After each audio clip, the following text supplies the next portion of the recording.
As you can see, we had formed sell side liquidity right before the key level that I was waiting for. All right, welcome back to my YouTube channel. If this is the first time that you're tuning in, my name is Lewis and I'm just documenting my trading journey. I've been trading for 12 months now that we're in December. It's getting very interesting, and I'm sorry that my voice sounds like this. I'm getting over a sickness. I don't even know what it is. I just got very sick recently during Thanksgiving, so I wasn't even able to trade. I wasn't in the right headspace at all. Anybody that trades knows that just waking up early to just stare at charts when you're sick is not optimal, especially when you want to, you don't want to be putting money at risk when you're not at your best. So I decided to take that time off. So I haven't traded in about 2 weeks, if that, which was the Thanksgiving week and then the week after. But I am starting to feel a lot better. Honestly, I hit the gym yesterday for the first time, so I'm back on the right track. Now it's really just my voice and a little bit of a cough that I still have, but once that is all gone, we should be right back to normal. I don't feel sick anymore, which is the best part. I appreciate you for tuning in. Make sure you like, comment, subscribe. Let me know how your trading week has gone. Let me know how the past 2 weeks have gone. I was in Pennsylvania last week, so that's why I didn't upload, and I said that in the video before, so I hope you guys understand. I did try to post clips on those days, but I was just so sick I couldn't even look at my phone. I'm not looking for any pity or anything like that, but I was throwing up for about 2 days straight. Anything that I ate would just come right back out, even water and juice and stuff like that. I'm trying to make this video so that we're back on the right track, and hopefully my voice will be back by the next video, so I don't sound like this. But my mouth does get really dry when I'm talking a lot, so I'm gonna try to combat that as best as I can. But I don't want to spend too much time. I'm not gonna make this video too long just because I didn't trade, so I'm just gonna break down what ended up happening. I did frame a couple of trades this past week while I was starting to feel a lot better, but I just didn't want to trade at all. I wanted to take that week off, and I'm going to start trading again this Monday coming up. I wanted to talk to you guys about something after we get into the charts and all that, but first and foremost is get into the sponsor of this YouTube channel and then the Discord, and we could get started with everything. Once again, if you make it through this video, I apologize for my voice. I wish there was something I could do, but there's nothing I can do about it. This is just how I sound for right now. So let's get into it. Thank you so much for 1,074 subscribers. We just hit 1,070 not even a couple days ago. As you can see, we're ramping up on the views. I'm gonna post a video right after I finish recording this. I'm gonna try to keep that going, keep that momentum going, because even if it's a couple hundred views, it ends up adding up at the end of the day and the subscriber count is going up. Let's get back into the sponsor of this video, which is Techtronix.com. Techtronix is actually updating their website as we speak, so a new website will be out very soon, a more professional website, so make sure you guys go and check them out. Like I always say, if you're looking for the best PC with the best quality parts in the market, Techtronix.com is where you want to go. They have free shipping on all products and a 1-year warranty, so make sure you take advantage of that. Use my discount code LVFLIP for 10% off. You already know what my favorite thing is when you get in here, the perfect trading setup. You get down here and you see everything that has to do with the Lewis Visuals brand. It ranges from $800 to $2,600. You could come in here and get whatever you need in terms of a machine that's powerful enough for editing, content creation, 3D work, graphic design, gaming, trading, anything you really need, you can build it in here. Like I said, these products range in power depending on the price and the components that are actually inside of it, but you could even hit contact them and even add or subtract from these certain setups. So make sure you head in there and you take advantage of it. Everything is here on the right side in terms of what it is that comes with the PC itself, and then you get a picture of everything as well. So make sure you guys take advantage of that. That is the last thing that I wanted to say about Techtronix.com. Make sure you guys check them out. Link is down in the description. Now let's head into our Discord. Now this is the Discord. We have been a bit more active recently, talking about a lot of things in terms of just the numbers when it comes to trading and all that, and I'm really happy for that. I am going to be a lot more active when I start actually trading on Monday. I haven't been trading, so I haven't been that active, especially since I've been sick, but I have been coming in here with the trade ideas that I've been forming, and then even helping out a couple of new guys who are coming in who have no idea how to trade. They've been learning, like my boy Scruffy. He's been learning. Actually, everybody's answering his questions. It's not just me, so I would appreciate that if you come into the group chat and you join, to please keep the conversation going. Don't be shy. Just start talking. People will start talking back. Like I said, I just been framing a couple trades. I think I framed 2 trades this week just off of what I would do. It was a setup that I like, but I didn't take it because I said I took one on demo, but I wasn't just feeling good to even be looking at the charts, so I just decided not to put my money at risk at the end of the day. But we got a couple more things that we got to answer. I want to add a couple couple more stuff in here, especially with the crypto going crazy. I want to add some crypto stuff in here and have more conversations about crypto, have a bunch of people who are interested in crypto coming in here, even talking about what products are going crazy. But as you can see, I'm up about 21% this week just in crypto, about 3% today. So my crypto bags are pumping, and I want to pass that on to you guys, make sure that you guys are able to also gain from this, because crypto is about to go crazy next year. But there's a couple people in here who are also very well versed in crypto, but we just don't start the conversation. So I'm thinking of ways to incorporate not only crypto but anything else that you guys want to have inside of the Discord. If you guys come in here and you have any ideas of any channels that you guys would want me to add to the Discord so that you guys have a better time in here, let me know and I would definitely add that. But enough of me talking, let's get into the charts so that I can talk about everything. What I wanted to tell you guys is, I want to be honest with you, I have had a bad couple of weeks trading. I've actually gotten very close to blowing my account. As you guys know, this account started at $3,000 and I just went into a bad money management spurs and taking bad trades and, you know, over risking, over trading. You know, I have no excuses. It's all me. Nobody forced me to do anything, and I wasn't really framing my ideas how I should be. It went bad. It went south pretty quickly. Very close to blowing the account. I believe the account is at around $250, something like that. But I am going to work my way back up. I'm not going to give up on this account because I know that I'm a good trader. Sometimes I don't know what it is. You just kind of like lose control when it comes to your risk management, and that's just bad. Don't do that, man. And I think it takes you losing money to really realize how important staying on top of your risk management is, or at least, you know, not over trading. Because really, if I see one setup a day that is good, why am I taking more than, you know, 2 attempts at it, and why am I over risking so much? I honestly did all that in terms of losing almost $3,000 in the amount of like a week, just because I was over leveraging and over trading, when I could have taken one trade, maybe 2 trades with half risk. All it takes is a bad losing streak of you over risking and over trading for everything to go south. So I want to be 100% transparent with you guys. I am making a lot of money in crypto, but the trading right now has been halted just because of what I ended up doing with the account. Instead of me sitting here and being, you know, complaining about why is this happening to me, I'm trying to figure out what God is trying to teach me, because I understand that if I take full responsibility for the actions that I'm taking, I can see where I'm wrong, and I know what I'm doing wrong. And I think a lot of us traders know exactly what we're doing wrong while we're in the middle of it, but it takes you, you know, to lose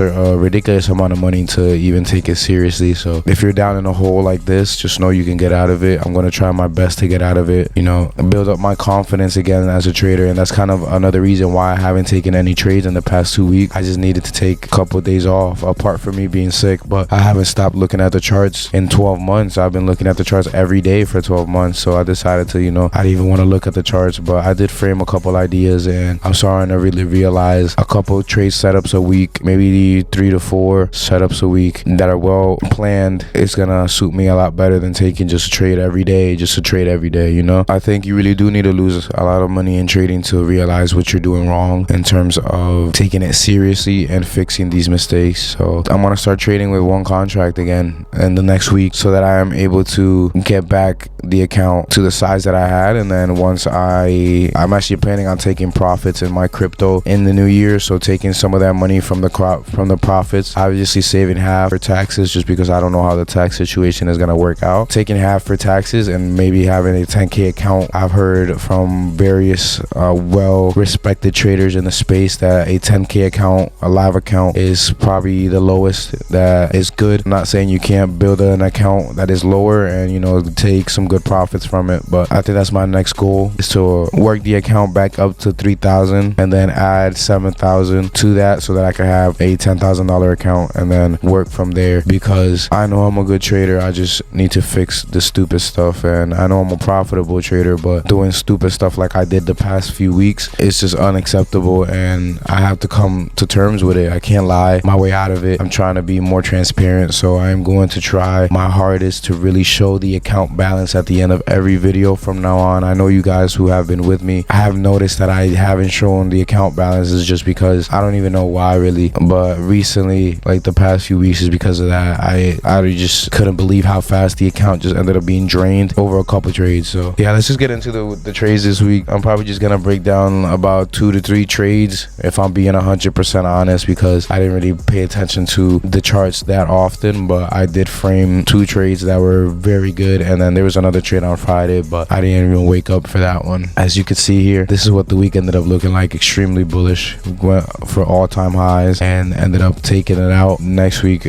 I don't know what's gonna happen, how we're gonna trade. We don't have any PD arrays to really trade off of, so I'm gonna take it very, very cautious next week, especially with the account size that I'm at right now. I need to make sure that I take trades that I know are gonna hit so that I can build that account back up. But that's what the week looked like, as you can see there. These are the trades that I did frame, these 2. And I sent them in the Discord. But let's go into Monday. As you can see here, Monday just kind of boomed at the open. If I'm not being, at the open it just kind of boomed. I don't know if there was news on Monday. So yeah, we did have news on Monday, but it was at 10 for a red folder. So yeah, it just kind of boomed. I'm guessing, I don't see what kind of setup I would have took this day, if I'm being 100% honest. It just kind of took off, as you can see there. Maybe just off the fact that Friday we took the low from Thursday, but there was really just no manipulation on Monday. As you can see, maybe in London we were inside this gap, and maybe it was a bigger time frame gap. But if I'm being 100% honest, we were inside a 1 hour fair value gap, so maybe that's the reason why. But I would have been looking for some kind of turtle soup during London if I was trading London. But as you can see, I don't even think we ended up sweeping that. No, we didn't. Maybe there was an SMT, but Monday just ended up taking off. Like I said, I wasn't even paying attention to Monday. But Tuesday, this is what we ended up doing. We took out sell side, and I saw a turtle soup opportunity. As you can see, we had formed sell side liquidity right before the key level that I was waiting for, and that is the trade that I framed. It was a 10R with my stop right below the actual wick of the candle that took out sell side liquidity. As you can see, first target was this buy side liquidity right here, which ended up getting hit, and then that could have left the runner up to the all-time high, which was reached during the Asia session that day on Tuesday as well. But it was a pretty simple trade. I don't think that there was much to it. I don't know if there was news on Tuesday, but as you can see here, I think I framed out a breaker as well, if I'm not mistaken. But yeah, we also had this breaker here on the 1 minute that could have been the second entry up to the top. Could have been a unicorn model, if I'm not mistaken. Yeah, there's a gap, so there's a unicorn model as well. Could have easily just took that trade there up to the buy side liquidity if that is what people were going for. But I knew that we were bullish, so I was targeting the all-time high once again, and it took off. It took a little bit to get there, but as you can see, it got there. That is the trade that I ended up framing on Tuesday. But like I said, I didn't take it. I wasn't feeling good. I didn't want to put any money at risk, so I just stayed back. But Wednesday, I don't even think I looked at the charts on Wednesday, if I'm being 100% honest. It was just a continuation of what happened on Tuesday. Maybe there was a SMT, I'm not sure. Yeah, there was an SMT right here. As you can see, this low ended up coming in deep into this fair value gap, and the one on NQ never came into it. So I guess you could have took that trade in there at 10 on Wednesday as a continuation higher. Since there's no real target, it would have been kind of difficult, but maybe using fib projections, that could have been a way to do it. Yeah, at 10 we ended up coming in lower to then rise. I guess you could have just took it long there and got out at the high, since you didn't know how high it was going to end up going. But like I said, Wednesday I didn't really pay attention to the charts, and it's kind of weird when you're trading at the all-time highs. So it's a good thing that I didn't even put any money at risk. But let's just move on to Thursday right away, because Thursday I framed perfectly. Thursday there was a bit of commotion, a lot of chop, but so you could see we ended up taking out buy side up here, and my original trade was that, and then I seen that it started to come down and started chopping, so I just got out. I think this was in demo as well at the 9:45, and then I seen it do all this, so I didn't even look at the charts after that. I came back in the afternoon and I seen that we started to come back up, and we ended up turtle souping this 5-minute high while taking out that buy side liquidity level again and respecting it, coming back down into it. So as soon as I saw it soup that, I said it's probably gonna end up going lower to sell side, and then as you can see, that was the trade. It was a 10R. So just trusting these ideas is how I'm gonna get the account back to its regular size. Taking trades like this, letting them run, trust it, especially with this up here. You have to always keep in mind that price can come back up to a certain level and soup it again to then start the real move. And as you can see, this was the real move because all this was just chop. But a good trade happened here. Shook a short and then got out throughout this chop once you notice it was chopping, and then come back during the afternoon session and seeing this. Like I said, I took it on demo, so that's probably the best thing that I could have done that day instead of putting money at risk. But like I said, I could have also took that trade in my regular account and let it run, but that is the trade that I ended up taking. We had a turtle swoop after we swept buy side liquidity, and then I just targeted sell side. And then after that, the next day we come in here and we had a turtle swoop down here. This down here was the turtle swoop, as you can see there. So coming into the next day, I was anticipating us to go higher. How high? I didn't know how high we were gonna end up going. Honestly, I was targeting this high, but at the same time, we also had the all-time high, so that could have been the second target. We had news at 8:30, and this was honestly the perfect swoop. Getting in here, out to coming down there, and then targeting up there somewhere. That's if you were up at that time. I'm having your stop at this low, and then targeting the all-time high. For a 6R, it's not bad at all. Maybe leaving a runner to see where it goes. But there was also a very nice turtle swoop right here at 9:45 or at 9:30. As you can see, we swooped this low right here into this fair value gap, and then we ended up just taking off. So that could have been an entry in itself as well. I seen a lot of people in one of my discords ended up taking that, so that could have been the move of the Friday. But like I said, I didn't wake up on time this day to even participate, so I wasn't mad. I told myself I was gonna wait till Monday anyway, so this is what ended up happening on Friday. Like I said, this was the best turtle swoop down here. Getting in down here is probably the best, apart from this turtle swoop from Thursday. Maybe if you got in there and then watched it go up, but this was the best turtle swoop. This is like the crazy sniper entry, taking that turtle swoop. Like I said, maybe I stop at the low and then targeting that high up there, and maybe letting it even go a little bit higher. But that's basically all I have to say for this week. Like I said, I wanted to be completely transparent with you guys. There's no point of me lying. I am going to show the account, and I'm going to show that I'm a good trader, man. And y'all know I'm a good trader. I just be bullshitting sometimes, and I don't know what it is about trading, but sometimes you just kind of like lose control and lose all your rules and throw it all out the window. But this has been the video for this week. I apologize again for my voice. If you made it this far and you tolerated my voice, I thank you. It means a lot. Thank you so much for the support that I've been getting. Please join the Discord and let's talk. I want to build a crazy community in there of just straight killers. It doesn't matter what kind of trader you are, as long as you're in there with good energy. That's all that I care about. But yeah, that's basically the end of this video. As you can see, I've kind of been structuring my trades a little bit different, but I've just been trying to basically my strategy now is just a turtle swoop. I've been looking for the best turtle swoops and then trying to minimize my risk while also taking the best probable entries or trades. Like I said, the real work starts now. Now I really have to show that I'm a good trader. So I thank you guys so much for everything, and I will catch you in the next video. Peace out.